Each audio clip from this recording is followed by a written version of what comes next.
मर्दी से जुड़ी कई तरह की दवाइयों का इस्तेमाल कर रहे हैं। ये हम नहीं कह रहे, बल्कि कई शोध इस ओर इशारा करते हैं। अरब देशों के युवा पुरुष सिल्डेनाफिल, वार्डेनाफिल और ताडालाफिल जैसे ड्रग्स का इस्तेमाल कर रहे हैं। ये दवाइयां व्यावसायिक रूप से वियाग्रा के रूप में जानी जाती हैं। सबूत होने के बावजूद आश्चर्यजनक रूप से बीबीसी ने मिस्र और बहरीन की सड़कों पर जिस किसी भी व्यक्ति से पूछा कि क्या वे एरेक्टाइल से जुड़ी समस्याओं के कारण इसे ले रहे हैं, तो न केवल अधिकांश युवा पुरुषों ने इससे साफ इनकार कर दिया, बल्कि कईयों ने तो इसके बारे में किसी जानकारी के होने से भी साफ साफ मना कर दिया। कुछ ने तो इस मुद्दे पर बात करने से ही मना कर दिया, क्योंकि वो इसे समाज की नैतिकता के खिलाफ मानते हैं। हकीकत में 2012 में हुई एक स्टडी के मुताबिक अरब देशों में प्रति व्यक्ति एंटी इम्पोटेंसी ड्रग के मामले में मिस्र सबसे बड़ा उपभोक्ता है। इस रिपोर्ट को छापने वाले सऊदी अखबार अल रियाद ने तब अनुमान लगाया था कि सऊदी अरब ने यौन इच्छा जगाने वाली गोलियों पर सालाना $1.5 बिलियन खर्च किए थे।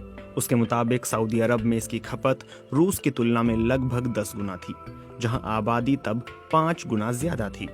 हाल ही में अरब जर्नल ऑफ यूरोलॉजी के एक शोध के मुताबिक उसमें भाग लेने वाले सऊदी युवा पुरुषों में 40% ने अपने जीवन में किसी न किसी समय वियाग्रा जैसी दवा का इस्तेमाल किया है। मिस्र अब भी शीर्ष स्थान पर मौजूद है। 2021 के आंकड़ों के मुताबिक वहां मर्दानगी रोधी दवाओं की बिक्री हर साल लगभग $127 मिलियन है, जो कि समूचे मिस्र के फार्मा बाजार के 2.8% के बराबर है। नामर्दी से जुड़ी अल फंकोश नामक एक दवा 2014 में मिस्र के किराने की दुकानों में एक चॉकलेट बार के रूप में दिखाई दी थी।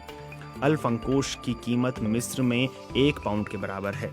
अल फंकोश के बाजार में आने के कुछ दिनों बाद ही जब स्थानीय मीडिया में बताया गया कि इसे बच्चों को बेचा गया है, तो इसके उत्पादक को गिरफ्तार कर लिया गया। एंटी इम्पोटेंसी ड्रग का चलन युवाओं की तुलना में बड़ों में ज्यादा प्रचलित माना जाता है। यमन के स्वास्थ्य मंत्रालय के आंकड़ों के मुताबिक वहां 20 से 45 आयु वर्ग के बीच ये सबसे ज्यादा इस्तेमाल किया जाता है। स्थानीय रिपोर्ट से पता चलता है कि 2015 में हूती आंदोलन के विद्रोहियों और सऊदी समर्थित सरकार के बीच गृह युद्ध की शुरुआत के बाद से पार्टियों में वियाग्रा और सियालिस का उपयोग युवाओं के बीच प्रचलित हो गया। इस बीच मध्य पूर्व के सेक्सुअलिटी के एक जानकार कहते हैं कि मौजूदा संस्कृति के कारण अरब के युवा इन दवाओं का इस्तेमाल कर रहे हैं। मिस्र, ब्रिटेन की पत्रकार और sex and the Citadel intimate life in a changing Arab world की लेखक शरीन अल फेकी के मुताबिक इसकी वजह कोई बड़ा कारण हो सकता है। 2017 में मध्य पूर्व देशों में लैंगिक समानता को लेकर संयुक्त राष्ट्र समर्थित एक अहम सर्वे के नतीजों पर प्रतिक्रिया देते हुए अल फेकी बताती हैं कि इस सर्वे में भाग लेने वाले करीब सभी प्रतिभागी भविष्य को लेकर सशंकित थे। कई लोगों ने पुरुष होने के दबाव के बारे में बताया। वहीं महिलाओं ने बताया कि कैसे आज के पुरुषों की मर्दानगी खत्म हो रही है। वो कहती हैं कि सेक्स के दौरान प्रदर्शन पर सबका अधिक जोर था। अरब समाज में यौन जरूरतों के लिए दवाओं का इस्तेमाल एक नई मॉडर्न घटना मानी जा सकती है, लेकिन कामोत्तेजक का सेवन अरब इतिहास में लोकप्रिय संस्कृति का हिस्सा रहा है।